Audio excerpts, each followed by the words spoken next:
তারা যে অন্যায় করছে এই একই অন্যায় 2018 সালেও করছে। 2018 পরে বিচার হয়তো আমরা দেখি না।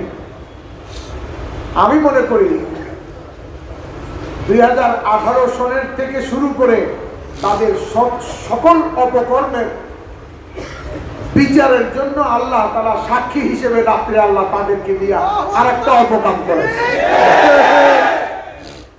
আর যে অপকামের মধ্যে আল্লাহ তাআলা সরকারি লোকরে সাক্ষী রাখছে। আপনারা হয়তো অনেকে জানেন, অনেকে জানেন না।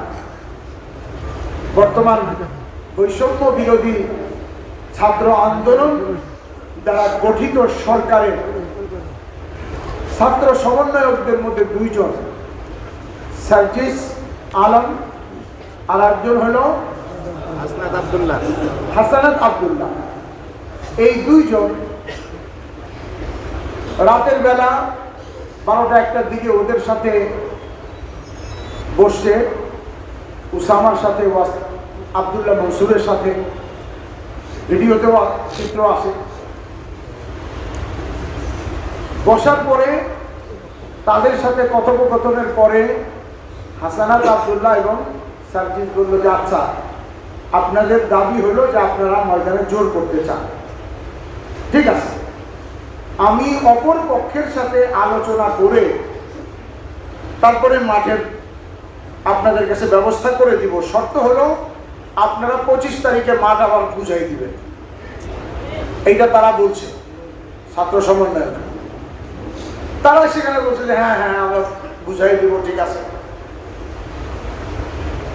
তো এই দুই সমন্বয়ক তারা রাত্রিবেলা আমাদের মুরব্বীদের কাছে আসছে। মৌলানা মামুনুল হক সাহেব, মৌলানা জুবাইর সাহেব, হুজুর মৌলানা ফারুক সাহেব, মৌলানা রবিউল হক সাহেব, ওনারা সারা রাত তো বসা ছিলেন, সারা রাত বসা ছিলেন। ছাত্র সমন্বয়করা শেষ রাত্রে ওনাদের কাছে আসে অপর পক্ষকে রাজি করানোর জন্য,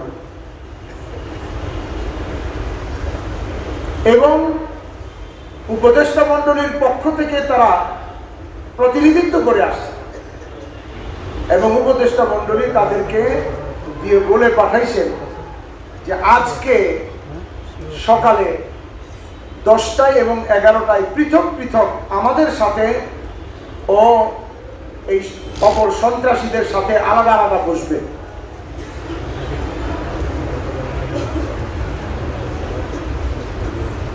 ছাত্র সমন্বয়করা এখানে যখন আসছে,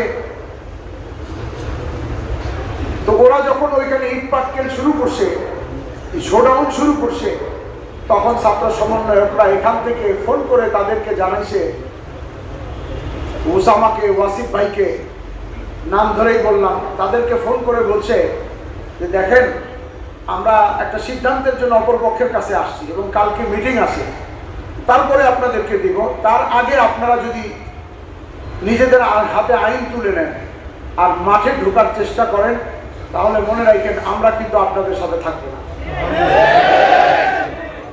এই কথা তাদেরকে জানাইছি। তার অল্প কিছু মিনিট পরেই টঙ্গীতে যখন আমাদের সাথীরা হামলার শিকার হয়েছে, আমাদের সাথীদের উপরে যখন বৃষ্টির মতো তারা পাথর মারা শুরু করছে, ইট ভাঙা শুরু করছে, এরপরে চাইনিজ কুড়াল, এরপরে ছুরি, এরপরে হাতুড়ি, চাপাতি, স্ট্যাম্প, হকি স্টিক নিয়ে যখন আক্রমণ শুরু করছে, সাথীরা দিশেহারা হয়ে বিশেষ করে ফরেন টেন্টের এখানে, যেখানে আমাদের হেফসখানার ছোট ছোট ছাত্ররা আগেও একবার মায়ের শিকার,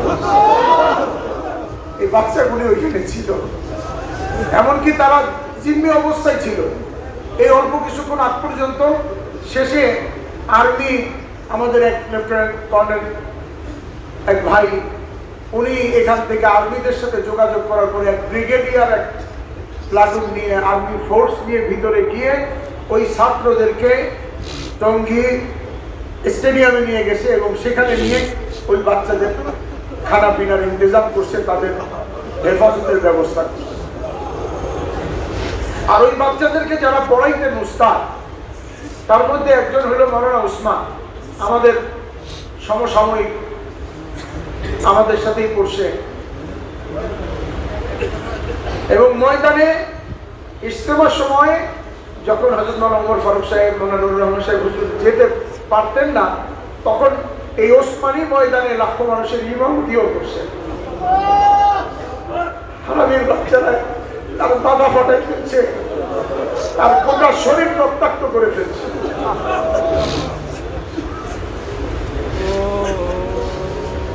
যখন ছাত্র সমন্বয়করা এখান থেকে দেখলো যে তারা এইভাবে আক্রমণ শুরু করছে, তো তারাও কামতে বাধ্য হয়েছে যে কি হয়ে গেল। এর ভিতর দিয়ে আমি মনে করি আল্লাহ সবকিছুর ভিতর দিয়ে একটা ভালো কিছু রাখেন। না জানি আমাদের কত বয়ান করে তাদের বুঝাইতে হইতো যে আমরা করি নাই, আমাদেরকে মারছে, আমরা পারি নাই। এই কথাটা বুঝাইতে না জানি আমাদের কত কাঠখড়ি পোহাইতে হইতো। কিন্তু কালকে রাতে সার্জিস আর নাফিস, সার্জিস আর হাসানাত এই দুইজন উপস্থিত থেকে তারা রাজ সাক্ষী হয়ে গেছে যে বেতাতি নামক, সাদিয়ানি নামক সন্ত্রাসী, ডাকাত, খুনি তারা কিভাবে আমাদের উপরে হামলা করে। এখন আমাদের মুরব্বীরা সকাল থেকে আপনারা এখানে কথা শুনছেন, বিক্ষিপ্ত ছিলেন, আপনাদের অনেক কষ্ট হয়েছে। কিন্তু আমরা তো এখানে যারা আসি একটা বার চিন্তা করি, যার পেটে পোষ দিয়ে ভুড়ি বাইর করে ফেলছে তার কি কষ্ট হয়েছে, যার মাথা ফাটাই ফেলছে, সিলাই লাগছে, একজনের এখান থেকে এই পর্যন্ত পোষ দিয়েছে, মোটা চামড়া কেটে গোসল পাইয়ে গেছে, তাহলে তাদের কত কষ্ট হয়েছে। তাদের কষ্টের তুলনায় আমরা যদি আজকে এখানে সন্ধ্যা মাগরিব পর্যন্ত থাকতে হয়, খুব বেশি কষ্ট হবে। আমাদের যে ভাইরা শহীদ হয়েছে তারাও আসতেছে, আমার যে ভাইরা শহীদ হয়েছে তারা আজকে আমাদের কাছে আসবে। টঙ্গী থেকে রওনা হয়েছে আমাদের এক ভাই দক্ষিণ খানের ভাই বেলাল, একজন পাকুন্দিয়ার আমিনুল ইসলাম বাচ্চু ভাই, আর একজন সাথী তার কি নাম জানি না, বগুড়া না কিশোরগঞ্জের তো পাকুন্দিয়ার আমিনুল ইসলাম, আর এক ভাই বগুড়া। ওনারা তিনজনও আমাদের সাথে আমাদের কাতারে আসবে, আর আমরা ওনাদেরকে বিদায় দিব এই কথা বলে, ভাই যাও জান্নাতের সবুজ পাখি হয়ে জান্নাতে উঠতে থাকো, জান্নাতের মজা নিতে থাকো, আমরাও তোমাদের কাছে আসবো ইনশাআল্লাহ। আমার ওই ভাইরা আসতেছে, তাদের কাগজপত্র তৈরি হচ্ছে, আমরা তাদের জানাজা না করে যাবো না ইনশাআল্লাহ।